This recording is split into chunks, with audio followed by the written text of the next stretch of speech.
Good evening, everyone. My name is Dan Marinigh. I'm the Chief Administrative Officer at the Otonabee Region Conservation Authority, and I want to welcome you to this year's annual general meeting. This year, we're live streaming our AGM on YouTube, and if you could take a few minutes to introduce yourself and where you're watching from on the chat line. The chat room's being monitored. A few housekeeping items. So our board members, our speakers, and our award recipients this year will be participating in the Zoom meeting through the Zoom technology. At different times through the meeting, they'll appear, or they'll turn off their video and just be in the background. So that's for those who are participating in the meeting proper. For those of you who are viewing, you're viewing through YouTube. And you do have an opportunity to post questions and comments on the chat line. That's being monitored. Meredith Carter, one of our staff members, is monitoring that chat line this evening. And the live stream is being recorded. So if at a later date you want to watch the AGM over again, or if you have to leave early, you want to see how it ended, you can certainly look it up on YouTube and be able to watch it again later. So at this time, I'm going to call on Chairman Andy Mitchell and the rest of the board members to activate their video, and we'll turn it over to Andy to start the meeting.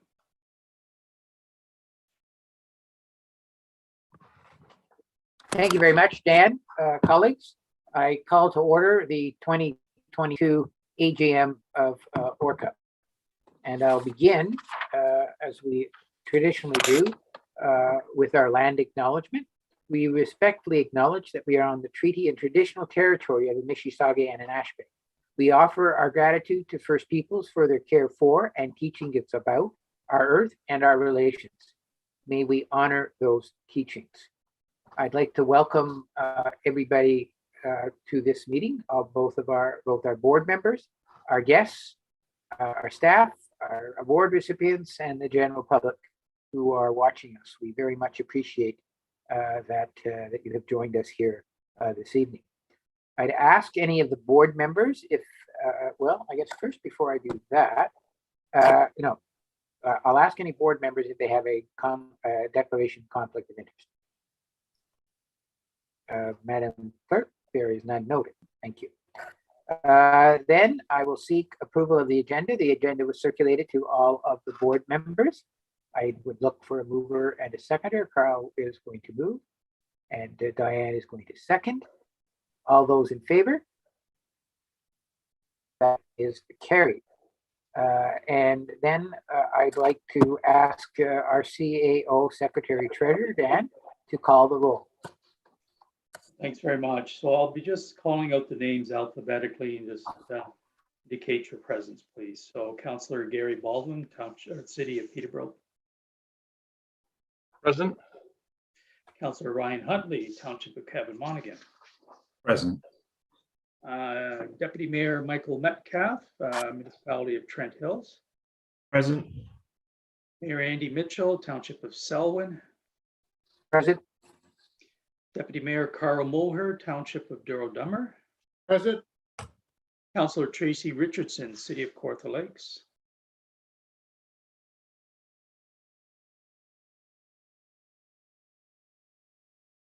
I see Tracy there. There we go. Thank you. Deputy Mayor Sherry Senes from the Township of Selwyn. Present. Mayor Joe Taylor, Township of Otonabee South Monaghan. Here. And Mayor Diane Therien, City of Peterborough. Here. Councillor Kim Zippel, City of Peterborough. Present. Councillor Paula Wharf from the Township of Asphodel Norwood. Present. Mr. Chair, your board is present. You have a quorum. Thank you very much, Dan. Our first item of business is one that I think we would have preferred not to have to do, and that is to amend the election procedures because we are doing things virtually as opposed to being in person. So I'll just take a second to read what we're being asked to pass.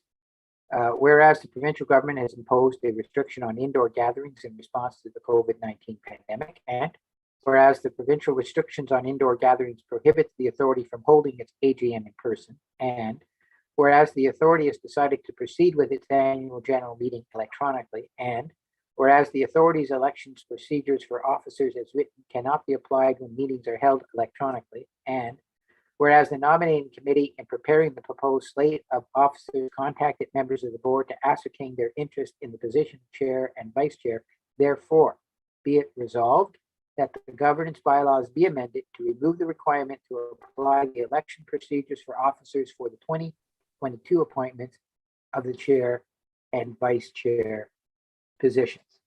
So we're just simply allowing ourselves to do this electronically for this year and hopefully never again. So do I have a mover to that? Joe.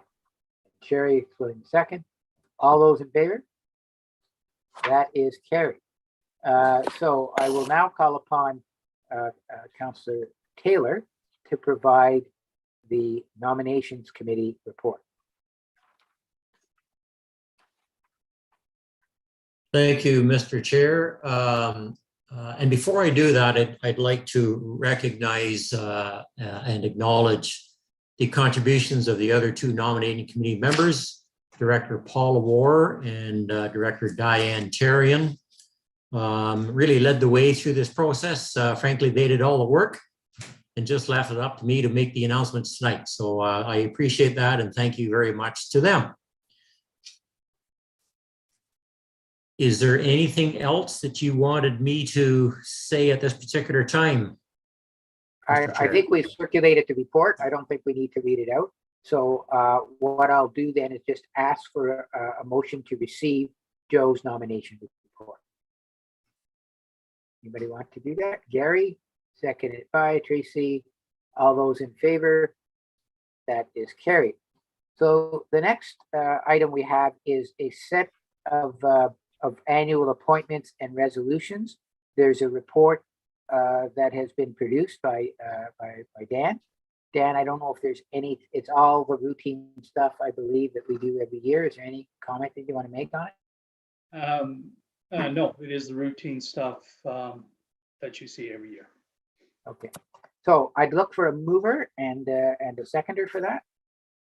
For Kim and Paula. Okay, all those in favor? That is carried. And so I am just going to take an opportunity, because I know everybody was thinking they were about to get away with it, but they're not, that I'm going to take the opportunity to say a couple of words just before I surrender the gavel. And for those colleagues who work with me, that probably comes as no surprise. Carl. Sorry to interrupt, but the nominating committee, we just received that report. Should we not have received it and adopted it? Because it doesn't. No, we're going to actually have an election that Dan will do Okay. later in the agenda. Sorry. Yeah. No, I asked the same question when I saw it first time too, Carl. So, but that's the way we do it. Okay. Okay. So, anyways, just before I hand the gavel over to Dan to do that election, I'm just going to make a few remarks. As you know, today marks the end of my tenure as chair of ORCA after, I believe it's about 8 years. It's 8 or 9 years.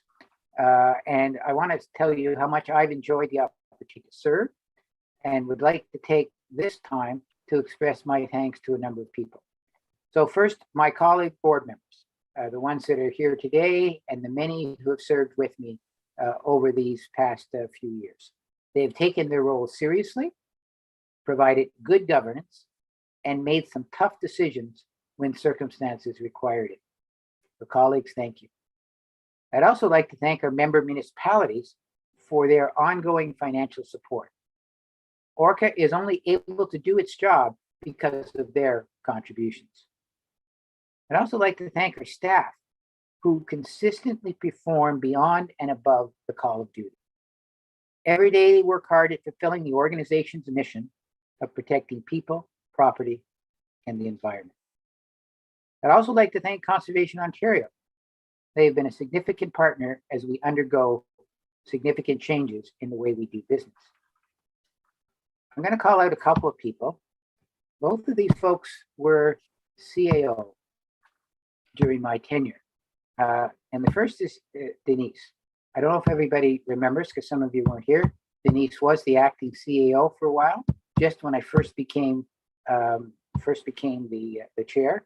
And she put a lot of effort and energy in both fulfilling her role as the interim CAO, but also in trying to keep me on the straight and narrow. I don't know which of those was more difficult for her, but I do remember taking phone calls from, I'll remember this at the parking garage. I can't remember whether I was in Ottawa or whether I was in Toronto, trying to deal with an issue, continually losing the signal. But it was an interesting time. We were going through some challenging times, and Denise stepped up. So thank you very much, Denise. And finally, I'd like to thank Dan.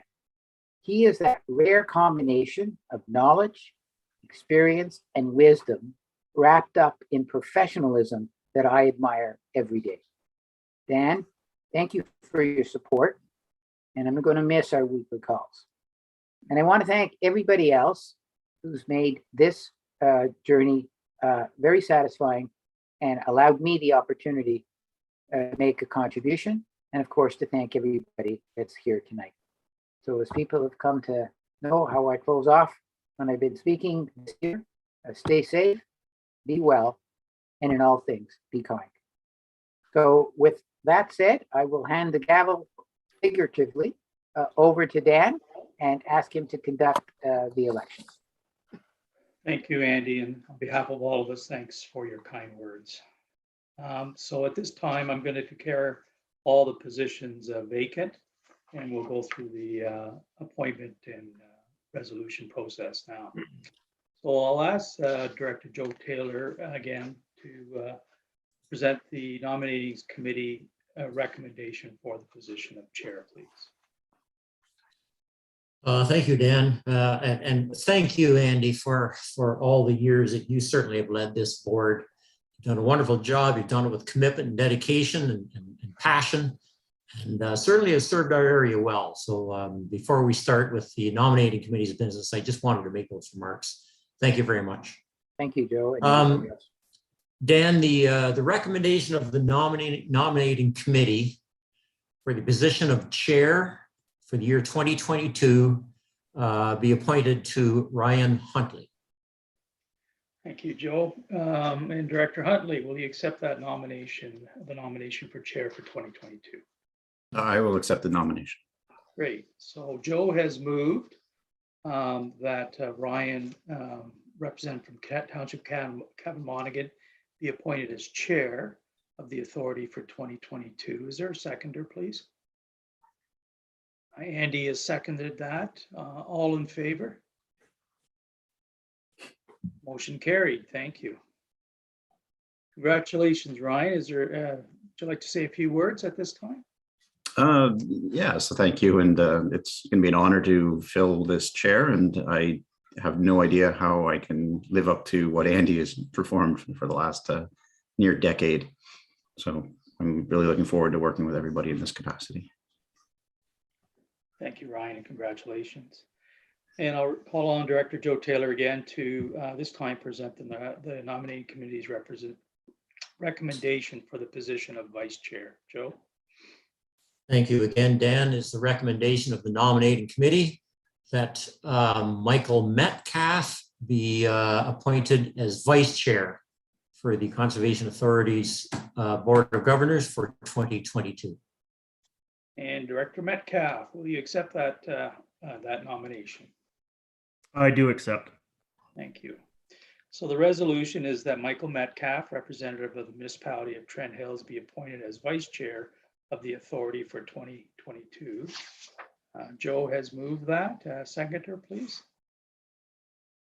Diane, all in favor? Motion carried. Congratulations, Michael. Would you like to say a few words at this time? Sure. Thanks for the nomination. And I look forward to working with the chair, with the Orca board, and with Dan and his team to continue the great work of the Tonabee Region Conservation Authority. Great. Thank you. Once again, we'll call on Director Joe Taylor, this time to make the recommendation from the nominating committee for the audit committee for 2022. Thank you again, Dan. The recommendation of the nominating committee for the year 2022 is that the audit committee be comprised of directors Kim Zippel, Carl Moher, and myself, Joe Taylor. Okay, and I'll just see if all three of you accept that nomination. So, Joe? You I do. Okay, Carl? You do? And Kim? Yes, I do. Great, thank you. So the motion before you is that Joe Taylor, Carl Moher, and Kim Zippel be appointed to the audit committee for the authority for 2022. And I think as Joe's name is in the recommendation, we'll get somebody at Gary will move that. Thank you. Paula will second that. All in favor? Motion carried. Thank you. You guys don't get to make any comments. Sorry. No, The next recommendation, Joe, if you would, again, is the recommendation for our authority's representation on the Conservation Ontario Council. The recommendation of the nominating committee is that the representative from this conservation authority in Conservation Ontario be Andy Mitchell. And the first alternate and second alternate? The first and second alternate, our recommendation is that they be the chair and vice chair.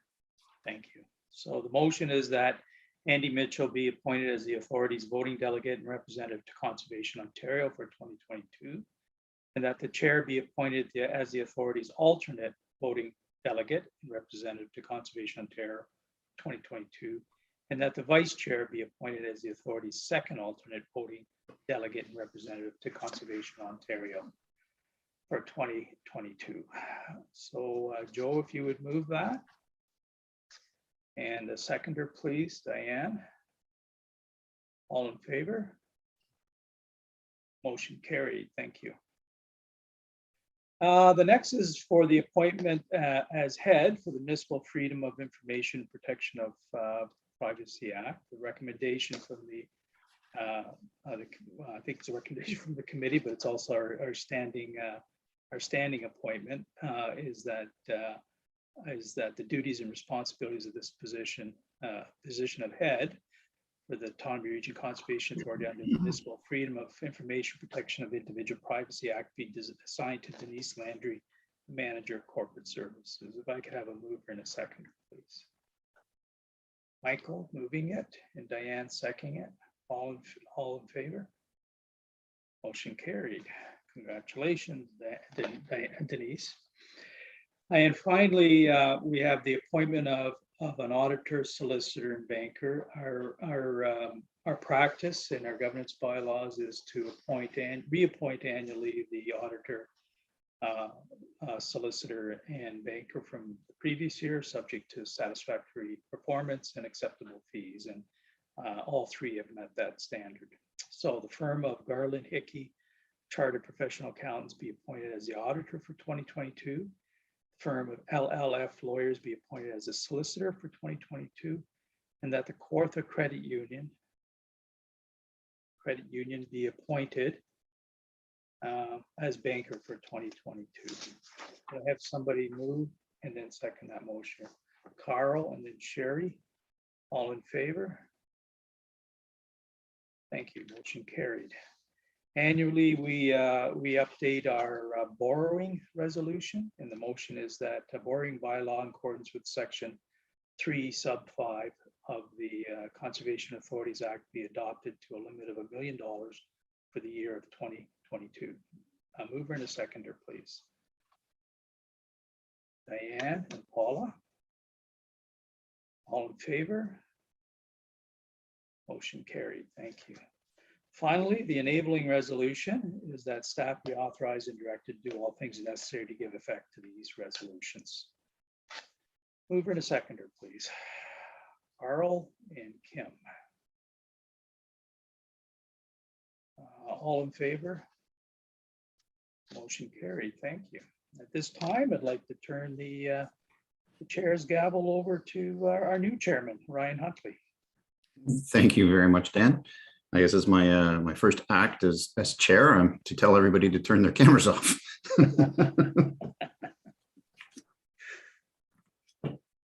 And I guess at this point we'll be entering into, I'll get to introduce our guest speaker, Malinka Colette. Hello, Malinka. So Malinka is an 18-year-old climate activist from Lakefield, Ontario. Her activism first began following participation in the Youth Leadership of Sustainability Program, an initiative high school level education program that prepares secondary students for leadership roles in pursuing sustainability at the local and global levels. While currently in a gap year before attending university, Malinka is working as a program facilitator for the Kawartha World Issues Center, connecting world issues to local initiatives, creating opportunities that can change how people understand the world and fostering equitable and sustainable communities. Malinka is also an active member of For Our Grandchildren Peterborough, whose mission is to engage and mobilize communities to take effective action to combat climate change by advocating for support of local governments and collaborating efficiently with like-minded community organizations. Malinka recently attended the United Nations COP26 in Glasgow, Scotland. She also organized the Climate Strike Action in Canada and a mock COP26. When she's not working on climate activism, she can be found hiking, biking, exploring new places, following and engaging in politics, or hanging out with friends, or in the case of this evening, having a nice speaking engagement for us. Thank you, Malinka, and welcome. Thank you. So I'm just going to share my screen here.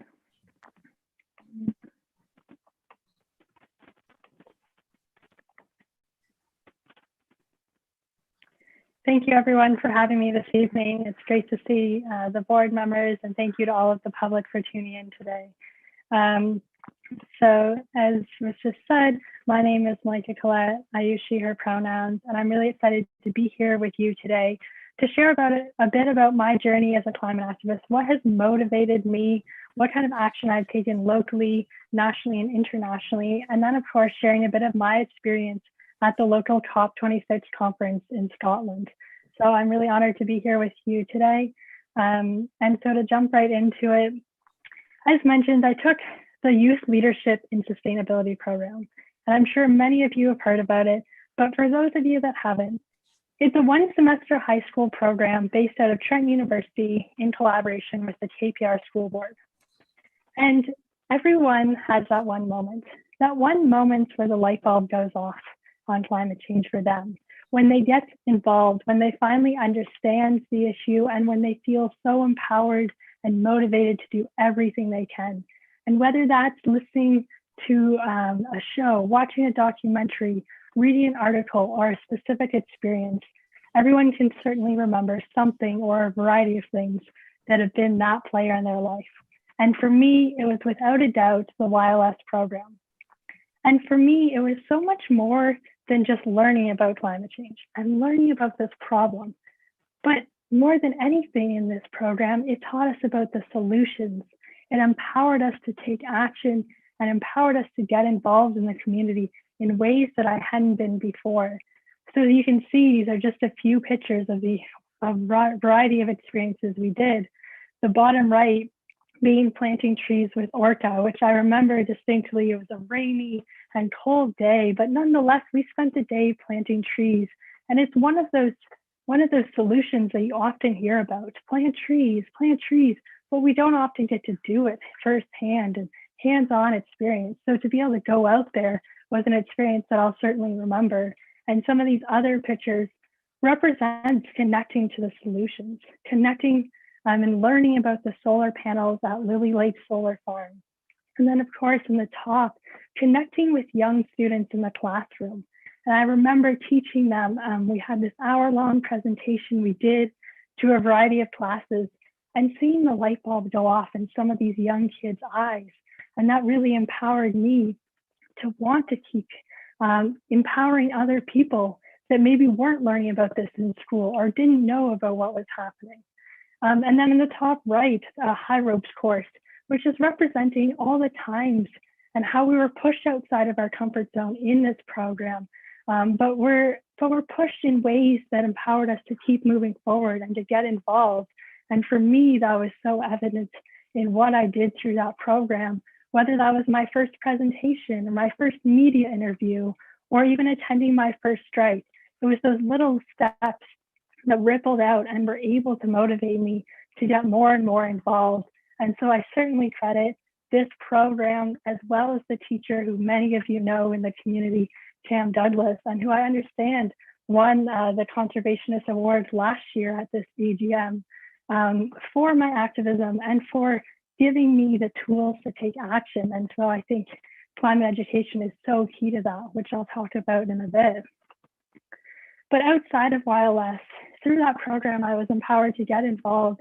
And so I started joining groups here in Peterborough, in the area. So I joined Peterborough Youth Empowerment, the local group of youth organizing, and we would organize strikes, and we would organize events, and we would collaborate with other community members in a way that we were able to organize together and make our voices stronger.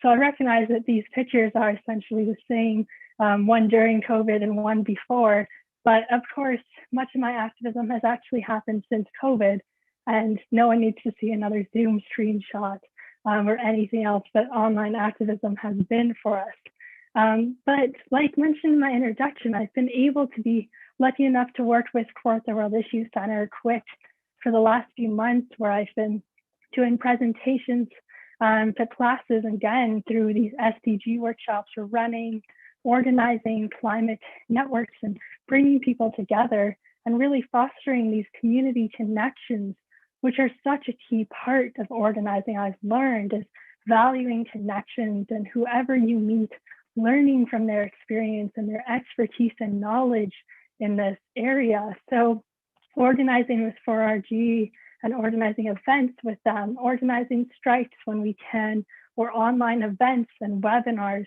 And for me, local organizing is where the change happens. I'm so empowered by local organizing because it's so much smaller and the change can still be so meaningful.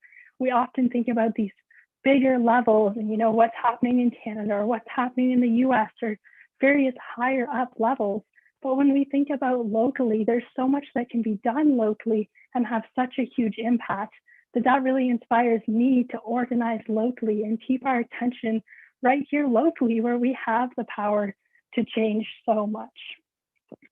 And so through my experience with YLS and my lack thereof experience of climate education in high school, I became really inspired and motivated and passionate about climate education, because for me, it was hardly taught in my curriculum in high school. But as soon as I left that classroom and went to YLS, I learned so much. And my mind was expanded beyond what I could ever learn in the high school classroom. So being able to learn that, but not being in the classroom that I would typically be in, made me think, why are other students that are not taking this program not learning about it?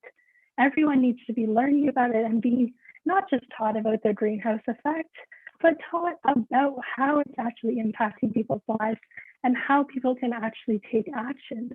And so through some work with PYE, Peterborough Youth Empowerment, we hosted a climate education forum.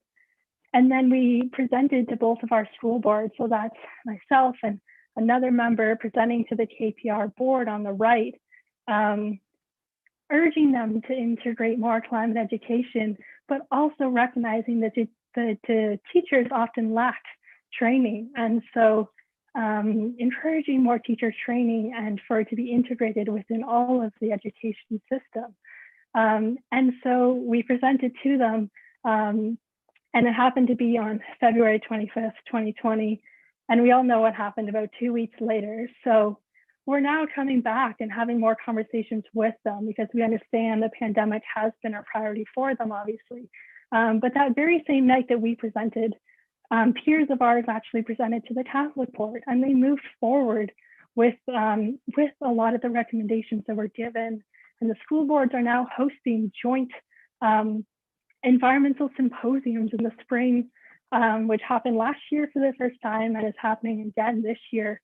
So for me, climate education is so key to solving this issue because you see those light bulbs go off in young people's eyes and you empower them to not just hide away from this issue, but to actually reach up and want to get more involved in it and ask the questions of what can I do? How can I get involved?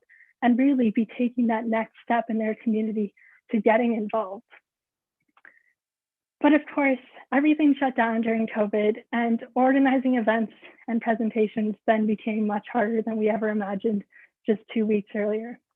But one of the benefits of that was we were able to do online organizing and we were actually able to connect with people all around the world who were all shut down as well. So through that, I started joining groups online for the first time and organizing with groups like Climate Strike Canada, which is the national network of young organizers here in Canada, where we organize some of the days of action, webinars, events, and so forth. I also then joined a group called Mock COP26. And this group was just starting up. And what they were doing was they'd heard that COP26 was going to be postponed in Glasgow in November 2020, when it was originally supposed to happen due to the pandemic. And so, of course, we understood the concerns that the pandemic presented, but we also didn't believe that climate change could be put on hold for a year. As we all saw last year, that certainly did not happen. And so what we wanted to do was we wanted to organize our own conference, but organize it in a different way and show the world what these kind of conferences would look like if young people were organizing them. And so what it was a 2-week virtual conference that we organized, entirely youth run. And so we asked ourselves questions like, whose voices do we want to see highlighted at these kinds of events? Whose voices are going to be highlighted? What kind of policies and what kind of solutions do we want to talk about? What kind of events and accessibility accommodations would we make that wouldn't necessarily be seen at COP? And so that's exactly what we did. We highlighted the voices of those in the global south, Indigenous voices that are being affected the most by climate change. And this event ended with 18 policies being voted on by the young delegates from all around the world. And so they came together on these Zoom calls at various times of the day, and they put forward and voted on these policies that are now 18 policies in the treaty that are the solutions they want to see implemented. And so it was this really powerful event to be able to see young people from all around the world coming together and saying, well, if our world leaders and our prime ministers and presidents aren't going to COP this year, here's what we're going to do. We're going to have discussions with other young people from around the world and talk about what kind of change we want to see. So I was really grateful to be a part of this organizing team, and I'm still doing some work with them. I was actually one of the student staff that helped organize it, but there was hundreds of volunteers and a number of people involved. And through that work, I was actually able to go to COP26, as mentioned. So this past November, COP did happen in person, albeit with a number of COVID restrictions in place. So I was able to go because Mock COP was actually hosted by a charity in the UK. And so this charity was able to get observer status, kind of what you need to get these badges to get in. So I was able to get badges as well as a number of my colleagues working with us as well. And so for those that don't know, though, I'm sure all of you have seen the headlines and watched COP quite closely. It is the annual United Nations meeting on climate change, and it's happened every year for the last 26 years in different cities around the world. Now, this year's was particularly important for a few reasons. Number one, because there wasn't one last year, so we had a year of catch up to do, but also because it was the 5-year anniversary of the Paris Agreement, where countries were now coming in to check on their targets. So there was a lot of hype and lead up to this conference on what it was going to be like, how the COVID was going to play out for it.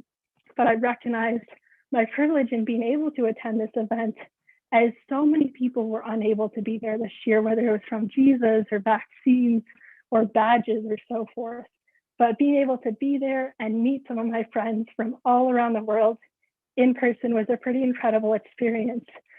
And so during my time there, I participated in actions, I attended events in both the blue zone, which is where these pictures are, which is kind of the high level area where you need the badge for. And I also participated in events in the green zone, which is open to the public.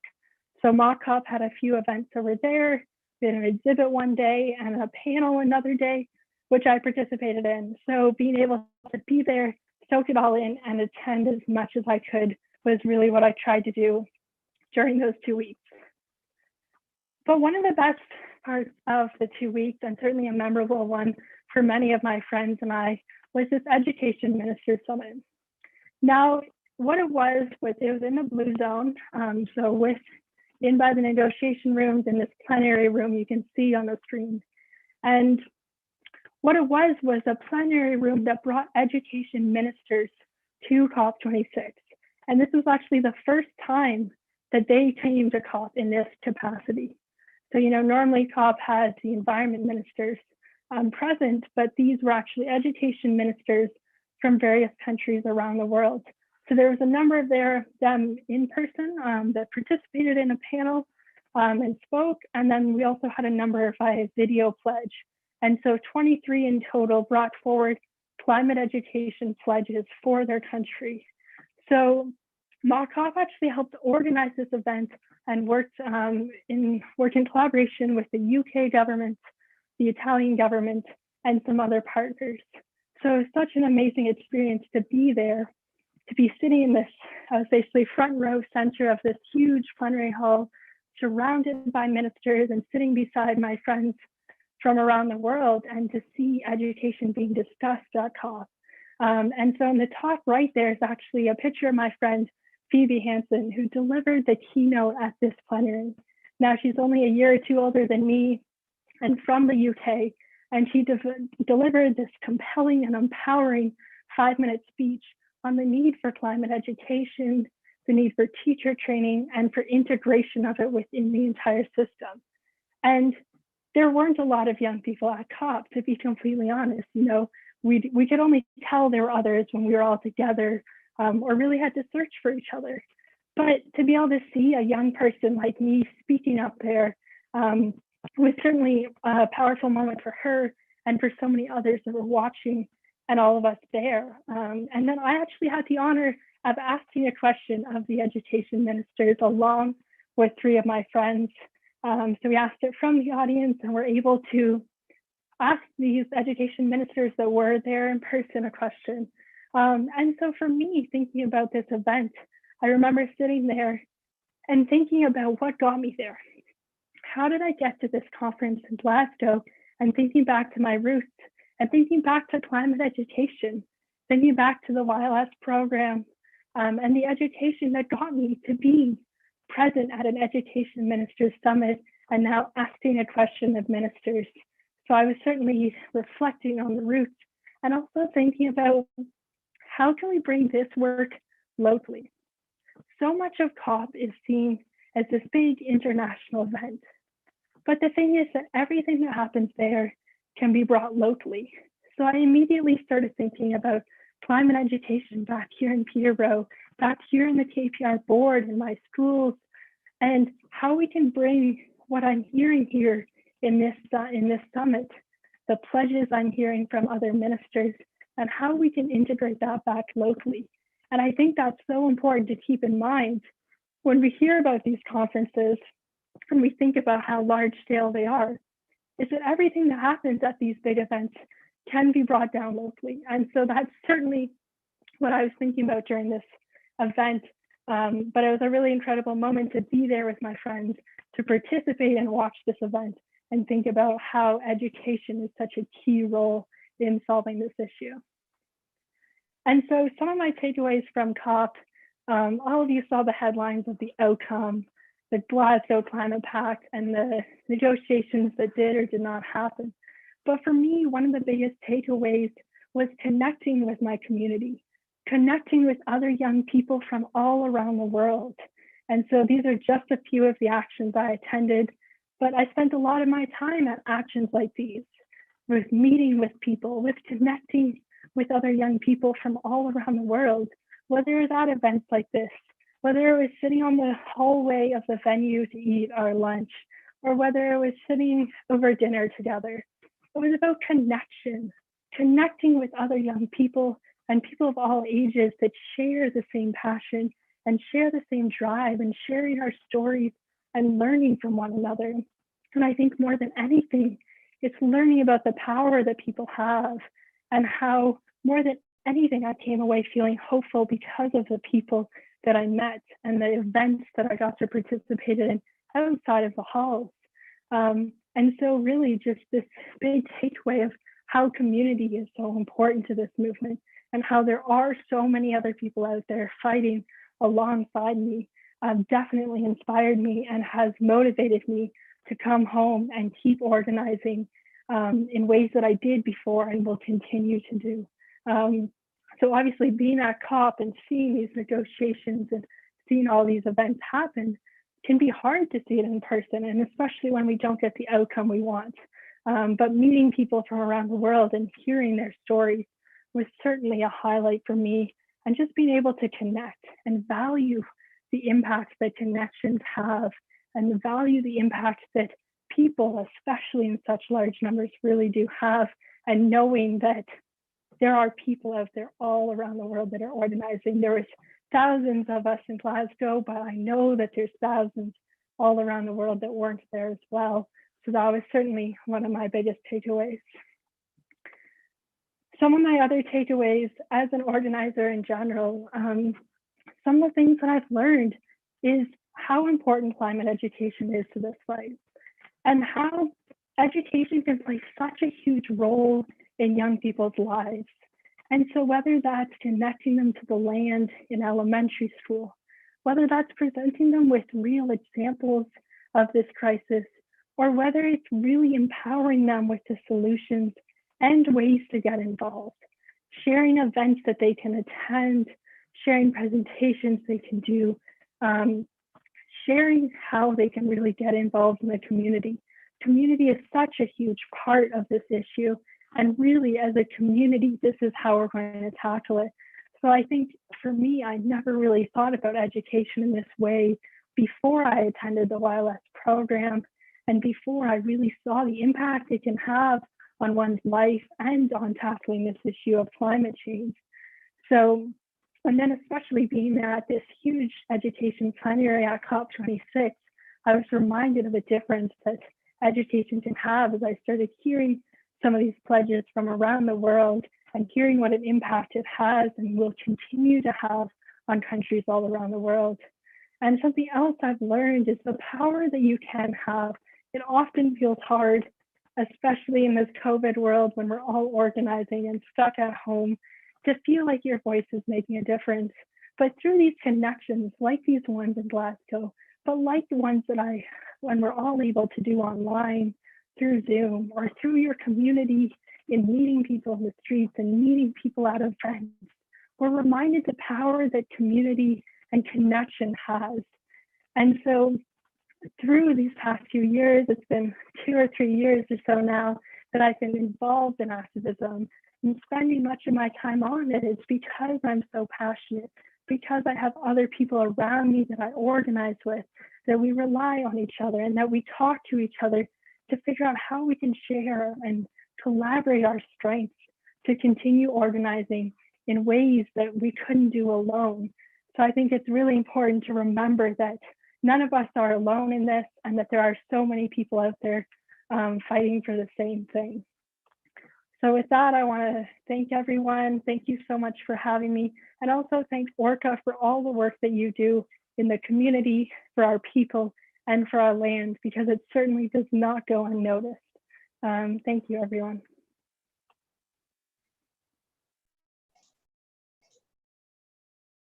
Thank you so much, Malaika, for sharing your experiences with us today. We just have a couple of questions, if you're okay with that. First off, we were wondering what you think might be the most significant environmental concern or priority for our region. Obviously, your passion is education and climate education, but is there a concern or priority in our region that you can see that really, that the people are watching today this evening could address in their own lives? Yeah, thank you for that question. Yeah, it's a great question. And I don't think there's one thing necessarily. I think it's really about centering climate change in all of the decisions that are being made. There's so many different things I could touch on, whether that was transportation or so forth. There's so many different sectors to tie into each region and each area. But yeah, I think climate education is huge when we're talking about the school board and province. But locally, I think it's really just about centering climate change in every decision and looking through each decision with a climate lens when we're making them. Great, thank you. I have another question here for you. I'm wondering, you talked about some of the takeaways from COP26. I'm wondering if there were any outcomes that happened there that you would have wished would have gone differently. Yes, certainly. I think many people can agree that the outcome wasn't what we wanted, and for a few different reasons. So there were a few positive outcomes, and I'm not going to deny that. You know, fossil fuels was in the text for the first time, which was great. But in the final text, it actually said phase down instead of phase out coal and oil. So these wordings that may seem like a really small deal, but actually change the course of this agreement for people. And the agreement wasn't as ambitious as it could have been because it was blocked by China and India at the very last minute. So there were some good pledges on deforestation, but one of the big ones was loss and damage. And so loss and damage is a fund that's been trying to be created for the last number of years to give funds to the countries that are already feeling the effects of climate change. But this fund, yet again, was not created this year at COP26, except for some money put forward by Scotland. So seeing these activists and meeting people from the global south that are already feeling these impacts and yet are not receiving these funds yet again, and just not seeing the voices of countries in the global south represented are certainly just a few of the outcomes that could have been different. Thank you so much, Malaika. I'm just going to turn it over now to our chair for his thanks and remarks. Thank you, Karen, and thank you so much, Malinka. We're honored to have you speak for us today. It was your enthusiasm and your passion is amazing. I can't wait to see you change the world, and your voice really does make a difference. So thank you very much for being here tonight with us. Thank you. I appreciate that. All right, at this point, I'd like to ask our treasurer and CEO, Dan, to turn on his camera, and look at that. He knew what I was going to say. And Dan can provide us with an overview of the activities and the what happened across 2021. Thank you, Dan. Oh, yeah, thank you, Chairman Huntley. Thank you, Malika, for your presentation. So not unlike the previous year, 2021, began with an extended period of shutdown, followed by a phased-in reopening. There were restrictions on gathering sizes, a prohibition on certain activities, requirements to follow a broad suite of precautionary procedures. But as the year progressed into the summer months and restrictions eased, we began to get a glimpse of what perhaps might be our new normal. And at Autonomy Conservation in 2021, it was a year that required us to be creative and flexible and to adapt our work to the new realities. We continue to offer services online. Customers can reserve a campsite online. They can make an application for a Section 28 permit online, and they can view all kinds of educational program materials virtually. We made greater use of our website and other social media platforms to communicate information about what we do and what we offer. We saw a 25% increase in social media followers and almost a 50% increase in subscribers to our monthly e-newsletter called Your Watershed News.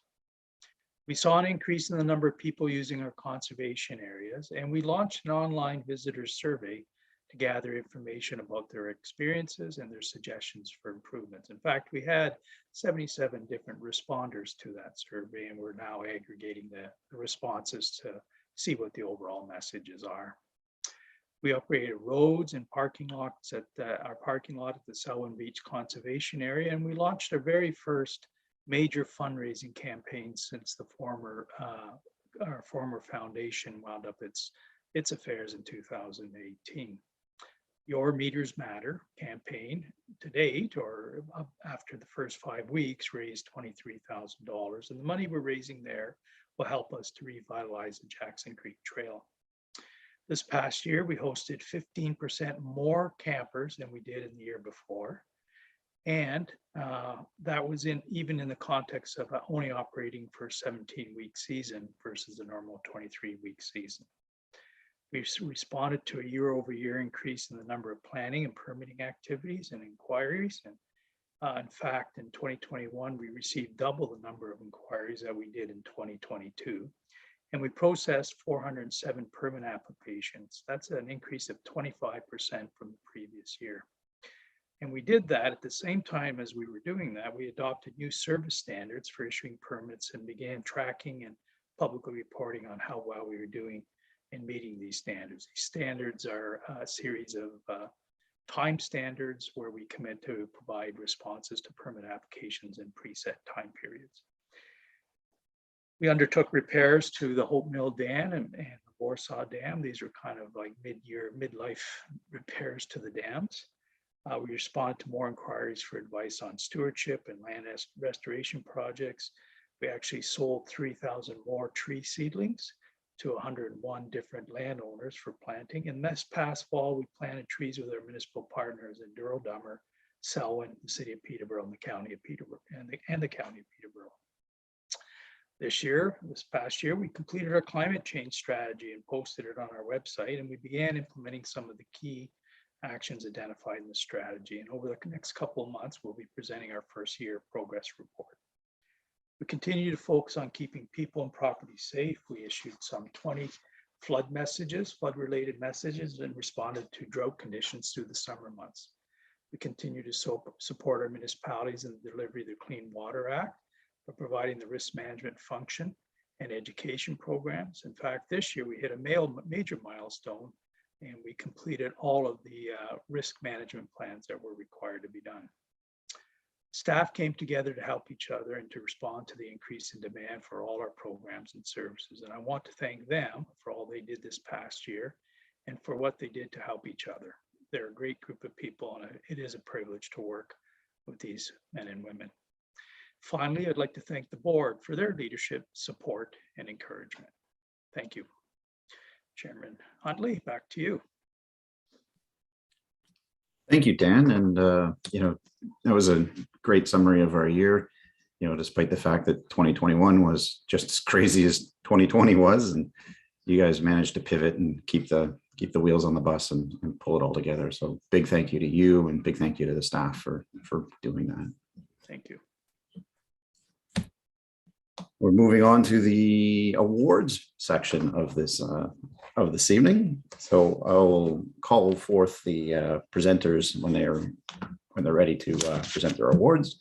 But I just want to come out and say that 2022 marks the 8th year of the Environmental Excellence Awards that we've been presenting to these worthy individuals, groups, and organizations to recognize the action of protecting and promoting healthy watershed. The profile of work undertaken on the grounds by individuals, groups, and organizations to inspire others to become actively involved in the healthy watershed. Tonight, I'll be calling on different board members to introduce the award recipients. And the first one tonight is Gary Baldwin to present the Environmental Excellence for Partnership Award. Thank you, Mr. Chair. The Environmental Excellence Conservation Partnership Award is given to a municipal partner or agency who has made a significant positive contribution to furthering the objectives of autonomy conservation in one or more areas of the authority's operation. Tonight, I'm very pleased and honored to recognize Peterborough Public Health. Here to accept the award on behalf of Peterborough Public Health is Julie Ingram, Manager of Environmental Health at the Peterborough Public Health. Tonabee Conservation partners with Peterborough Public Health to provide many services in our watershed with our shared vision of a healthy environment for residents. We are all likely very aware of the important work that Peterborough Public Health is doing to keep our community safe during the pandemic. Tonabee Conservation would like to first recognize their guidance provided through the pandemic to help us ensure our conservation areas, facilities, and amenities are safe for public use. We'd also like to highlight the many other programs and services that the authority relies on to provide a safe environment for all.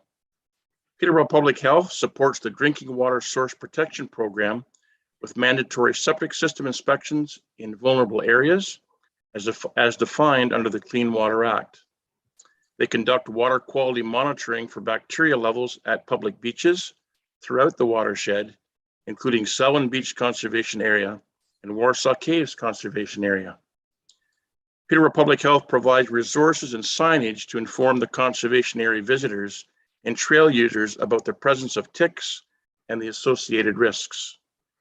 They support Tonabee Conservation community cleanup events, including the Jackson Creek cleanup, to ensure staff and volunteers know how to safely dispose of syringes and other potentially dangerous materials. Through the Healthy Kids Community Challenge program, they encourage kids and families to get active outdoors, and this included promoting conservation areas as great places to get out into nature. Peterborough Public Health has demonstrated great leadership related to climate change, inviting community partners, including Tonabee Conservation, to participate in development of their climate change strategy.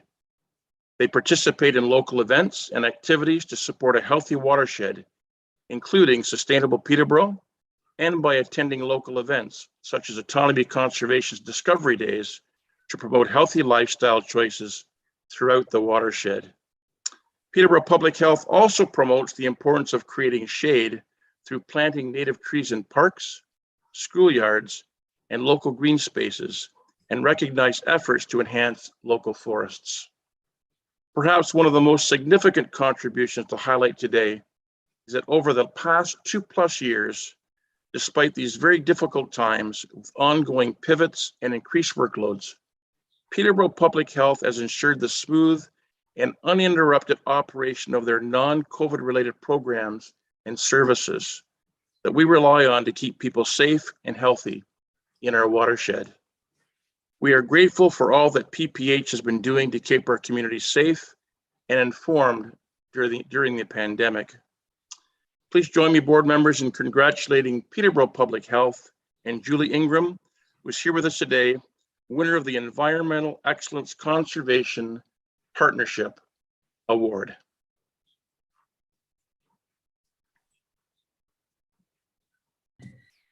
Well, thank you. I don't know, I'm trying to see my computer screen and not get too much of a reflection, but I'm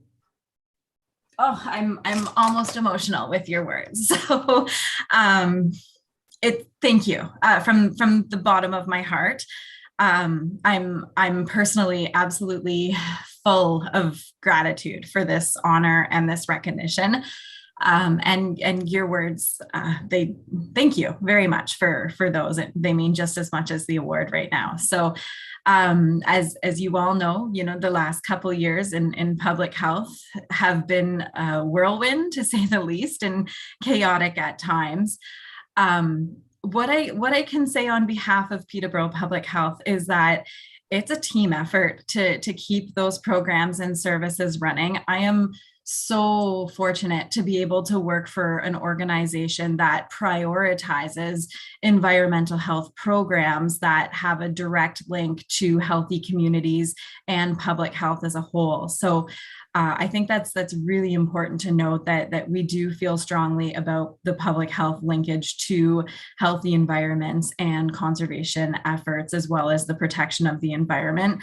You named a lot of the programs that I was going to name and more, so I won't go over that. But as I mentioned, I'm full of gratitude, and I know that when this award is announced tomorrow to the rest of the organization, it is going to be a complete morale booster and lift their spirits as well during this difficult time. So thank you again. We very, very much appreciate this.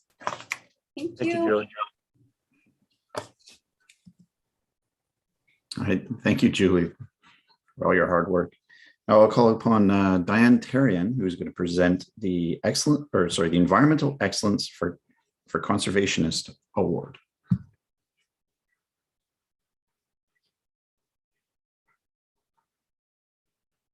Are you coming, Diane? I'm here, yes. Excellent. Hello, everybody. It's my pleasure this evening to present the Environmental Excellence Conservationist Award. This award recognizes an individual who demonstrates leadership and inspires others to understand and become engaged citizens within our natural environment. This year, we are very pleased to present the award to Brianna Salmon. Many people living in the Peterborough region will be familiar with Brianna's work as the Executive Director at GreenUp. In this role from 2016 to 2021, Brianna built up the nonprofit organization's programs and partnerships while addressing the environmental challenges of our times, including climate change, biodiversity loss, and environmental justice. GreenUp thrived under Brianna's leadership, enhancing programming to include innovative new approaches, connecting residents with community partners in neighborhood-scaled co-designed programs, addressing climate change through visioning with residents, reimagining public spaces, collaborating to enhance active transportation, increasing biodiversity, reducing susceptibility to flooding, and much more. At GreenUp, Brianna championed and led a successful 5-year capital campaign to increase accessibility and infrastructure at the GreenUp Ecology Park, great place, which is a vital community hub for environmental education and a resource for native plants and sustainable gardening practices. GreenUp Ecology Park has supported many of Otonabee Conservation's stewardship projects and has been an excellent neighbor for the Beavermead Campground. In the summer of 2021, Brianna took on the role of Executive Director at Green Communities Canada, a national organization that works with a network of community-based member organizations across the country to share resources, implement innovative programming, and elevate collective impact. Brianna has been recognized as a community leader for many years. In 2016, she was recognized as one of Peterborough's top 4 under 40, and she received Trent University's Young Leader Award. I remember being at that party with you. For her work supporting a more healthy, sustainable, and active community. Brianna is also a kick-ass community volunteer, serving as a director on a number of local nonprofit boards and is a committee member with Sustainable Peterborough. Brianna's leadership with Sustainable Peterborough and the broader community is evident through the success we've had in advancing sustainable development goals at the local level. Through collaboration with GreenUp programs and with community committees, Brianna has actively supported many of Otonabee Conservation's strategic goals, such as fostering awareness and understanding of the value of the natural environment and contributing to the maintenance of a healthy and resilient natural environment. We are very pleased to recognize Brianna this evening, a true leader in our watershed who inspires others to become engaged citizens within our natural environments. So please join me in congratulating Brianna Salmon, recipient of the Environmental Excellence Conservationist Award. Thank you so much, Diane. Yeah, this is a really significant honor, and I'm really grateful for your really generous words and for all those who made this decision. It's really beautiful, and I'm very grateful. And to just re-emphasize what Julie had said, none of this happens alone, and it's such a privilege to get to work alongside so many of you to work toward local climate action. And I was so grateful to be able to be in my role and working with the incredible folks at GreenUp and our partners with Autonomy Conservation and the City of Peterborough and so many other really powerful local organizations. And I'm certainly thrilled to be able to move to do some of that work at the national level. So thank you so much, and I really appreciate this.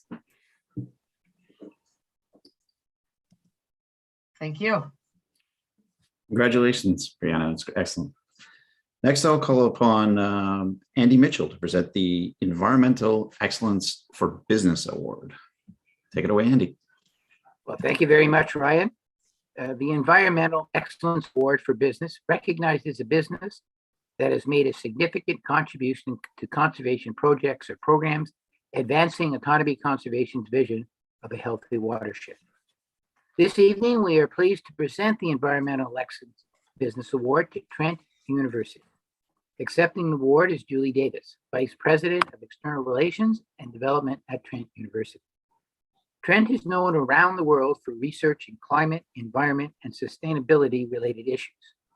The university's renowned School of the Environment offers over a dozen undergraduate degree programs and more than 140 environment-related courses across multiple disciplines in the arts and sciences.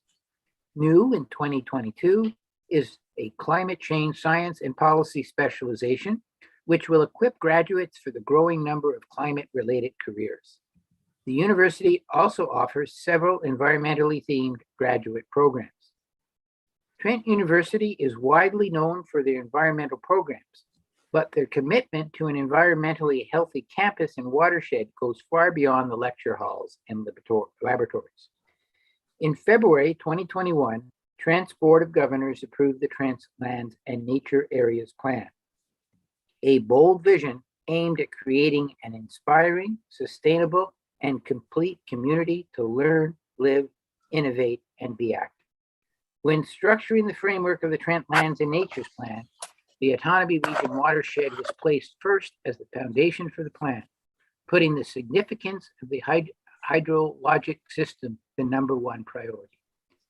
A key feature of the plan is a commitment to protect and actively steward 60% of the Simons campus lands as green spaces and nature areas within an 868-acre university green network, a connected natural system that includes areas for habitat preservation and creation, corridors to facilitate wildlife movement, productive landscapes, and diverse green spaces that support learning on the land, hands-on research, and opportunities to interact with nature.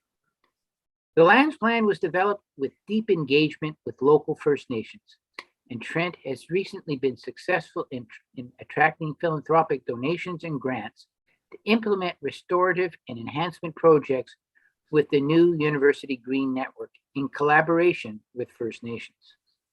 Another key initiative of the Trent Lands and Nature Areas Plan is Clean Tech Commons, which will bring together Trent's world-class researchers and facilities with key business partners to accelerate clean, green, low carbon, and sustainable technology to address global needs. Trent University has also built a zero carbon building, a first of its kind professional forensics training facility, which aims to be Canada's first of its kind certified by the International Living Future Institute. The building was most recently recognized by the Peterborough Chamber of Commerce Business Excellence Award in the Green Initiatives category. The Trent University Board of Governors has implemented environmental criteria for all its endowment lands, prioritizing assets in sectors, companies, or projects that are taking active steps to address climate change, such as reducing greenhouse gas emissions, using cleaner energy sources, or minimizing waste. This will help mobilize more resources towards efforts that are reducing the impact of the economy on the environment. This decision builds and greatly expands on a decision made back in 2015 to establish a socially responsible investment category for up to 10% of the endowment fund assets. Thanks to its numerous sustainability efforts, such as emitting 35% less greenhouse gases than the average Ontario university, Trent is ranked first in Canada for sustainability education and research in the 2021 UI Green Metric World University Rankings, and in 2021 was ranked the third most sustainable university in all of Canada. Please join me thanking and congratulating Trent University and Julie Davis for their Environmental Excellence Business Award. And over to you, Julie. Wonderful. Well, thank you, Andy, and thrilled to show off our beautiful award with a lovely cardinal. Trent is very, very honored to receive this award and glad to be a partner with the Tonabee Conservation and the city and the county of Peterborough in doing what work is really needed, and how appropriate to have Malaika speak today. We are guided by the youth and the enthusiasm that they bring and the demands that they have, that we don't just teach about environmental practices, but we demonstrate them as well. And I can assure you that from the board through to the administration, everybody's very, very committed to doing the best that we can to demonstrate that we bleed green. And that's a really exciting turning point, I think, for the university, that we're able to be recognized for the work that we've done, to stand amongst Trent alum like Brianna, and the work that we've done over the past year in particular, I think has really been noticed and hopefully is inspiring others in the community and around the world, that it's not just what you teach, but what you practice. And we're also very committed to involving students in that work, and to having the resources to continue to do what we're doing. So I'm really excited that we're working with undergraduate and graduate programs to have students start to collect data so that we can do long-term monitoring of the wetlands on campus. And each year the students will collect that data, will go into a database, and we'll be able to know how we can continue to ensure the health of those wetlands. And that will also give the students tremendous experiential learning. I also want to thank Dan and Jennifer Kleinsmith, who met with us many times over the past few years to help inform the Trent Lands and Nature Areas Plan. We were so impressed with Jennifer, we hired her. And we're now in the midst of hiring a land stewardship officer, which is, I think, a really great step so that we can actually implement all of the great intentions that we have. So thank you for recognizing Trent in this way. We're very appreciative.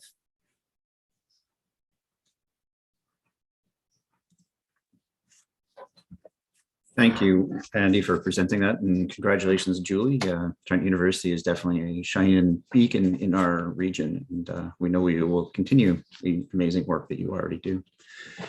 I get the privilege of introducing the last of our Environmental Excellence Awards this evening, and I get to do the Environmental Excellence Stewardship Award, recognizing a volunteer-based community group or nonprofit organization that has successfully undertaken projects and programs to contribute to a healthier watershed.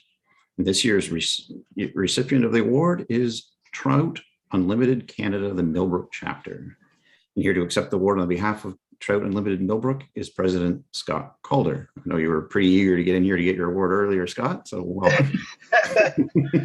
I'm just so impressed to be even on the same page with all these people and all the wonderful things that they're doing within the community. So on behalf of, hold on, I'm not done yet. We got. Oh, you're not done? Oh. I got way more words of praise for you. I got a speech too? Fantastic. All right. Let me sit back then, okay.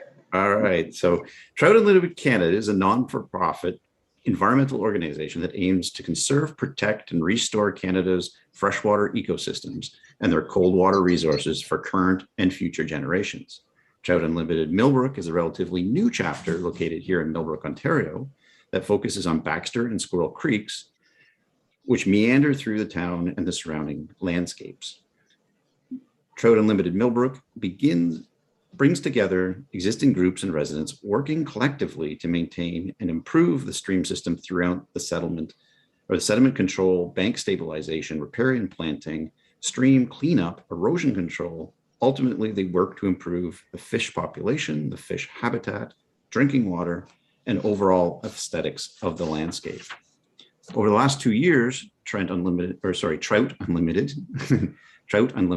Millbrook has conducted stream temperature monitoring to create baseline reports for Baxter Creek and its tributaries, completed electrofishing and fish surveys at 10 sites. One of them actually happened to be out my back door. It was kind of neat to see you guys operate that day.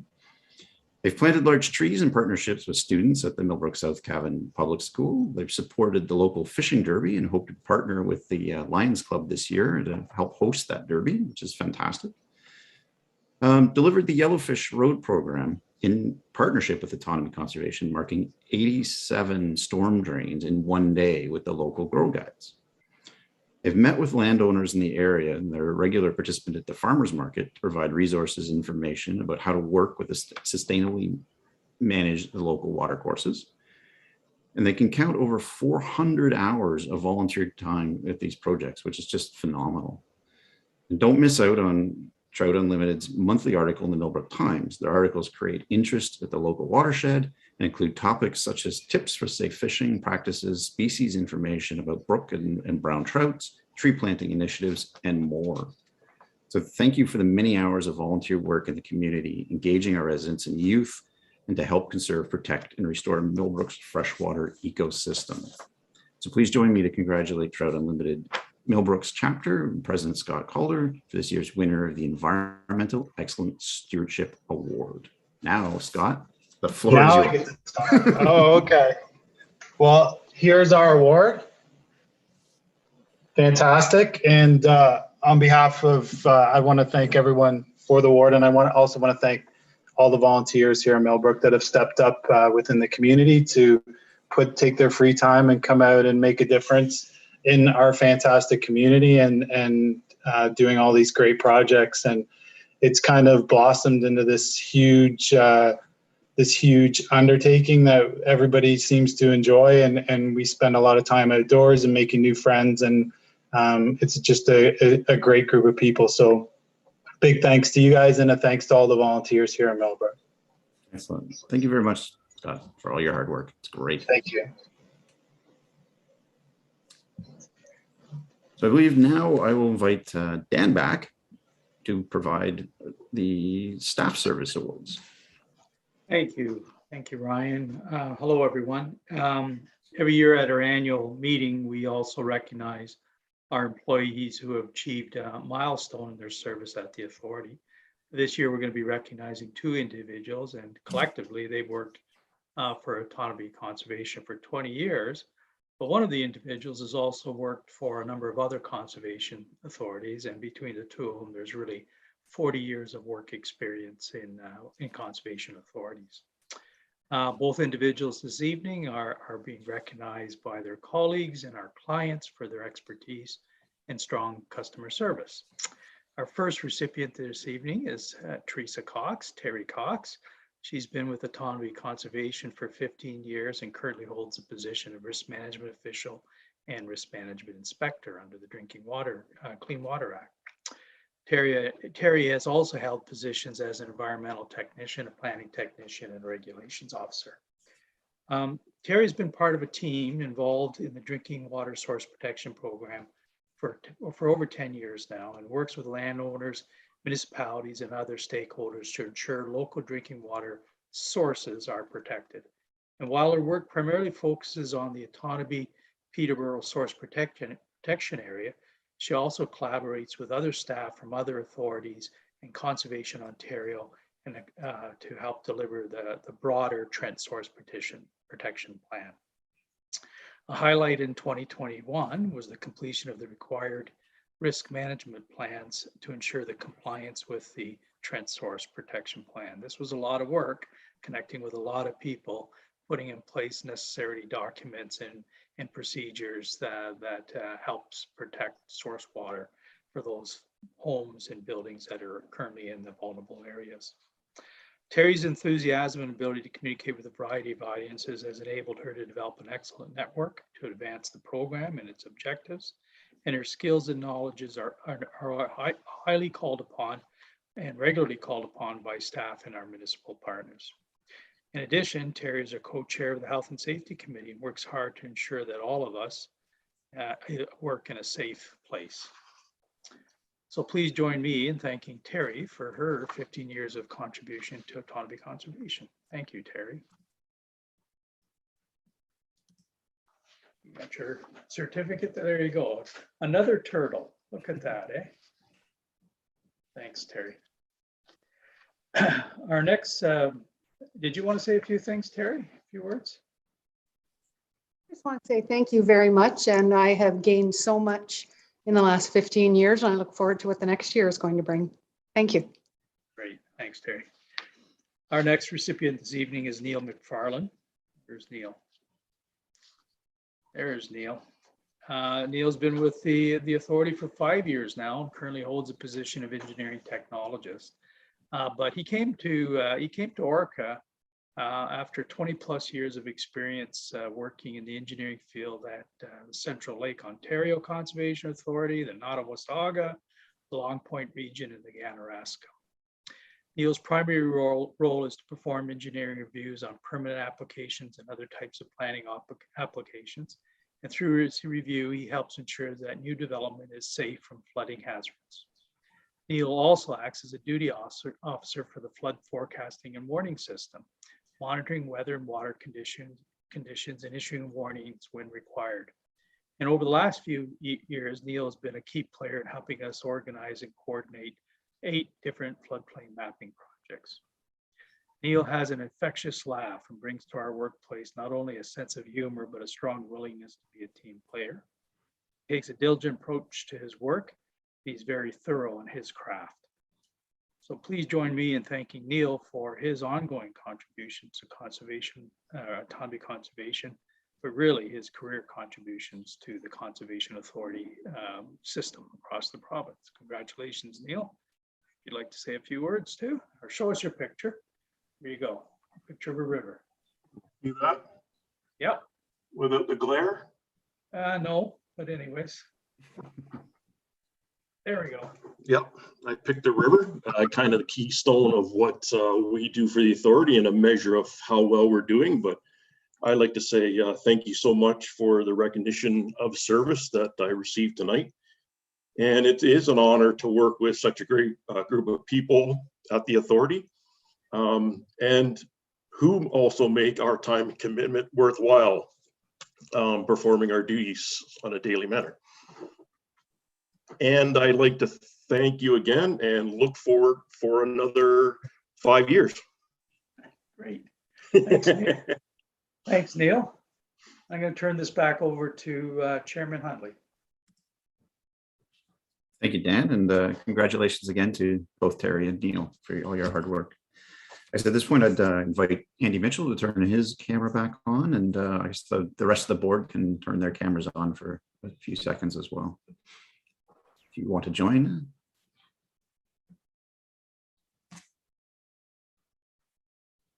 I just really wanted to say a few words to Andy and thank him for being the chair and literally the face of Orca board for the last almost 10 years. And his service has been absolutely phenomenal and taken us through some pretty amazing times, and we have accomplished a whole lot together, and especially under Andy's guidance and leadership, which has kind of inspired all of us, I think, to remain on this board and do what we do, which is pretty impressive, Andy. Like we really do appreciate what you've done for us. I was going to offer you some time to say some words, but you seem to have stolen that at the beginning. I'm sure that if you wanted to, you can probably jump in here and do it now too, if you'd like. Just thank you for those words, Ryan, and thank you to the whole board and to all the staff for just the tremendous work that they do in our watershed. So it's great, thanks. And I'll just remind everybody, I'm still on the board, so I'll still be at the, I look forward. Ryan, you're going to do a great job. Mike, you're going to do a great job. And I know the board's in good hands and the authority's in good hands. So thank you. Thank you, Andy. I was doing some quick math, and I kind of estimated that you probably chaired almost 100 meetings in your tenure as chair. I think that's quite phenomenal. That'd be pretty close. That'd be pretty close. But we have a great board.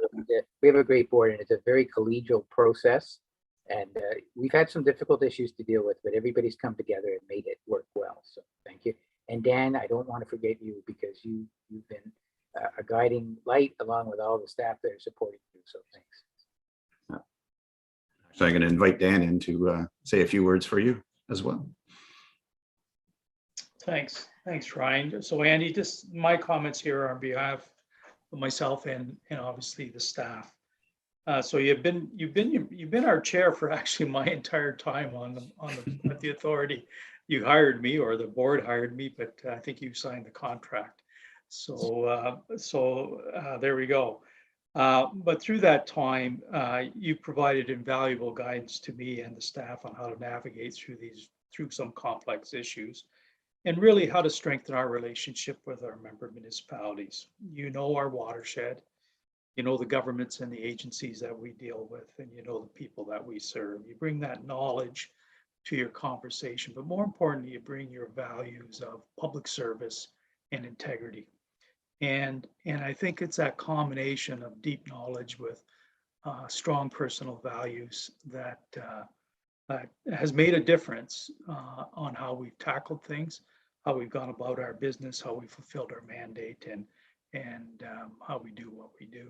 So it's a quiet hand, it's a steady hand, it's an influencing hand, and I think collectively we've all learned from it, and I think through that you've made us a better organization. So on behalf of the staff, all of us who are still working and who have left us over the last few years for different reasons, I just want to thank you for your leadership in that role as chair.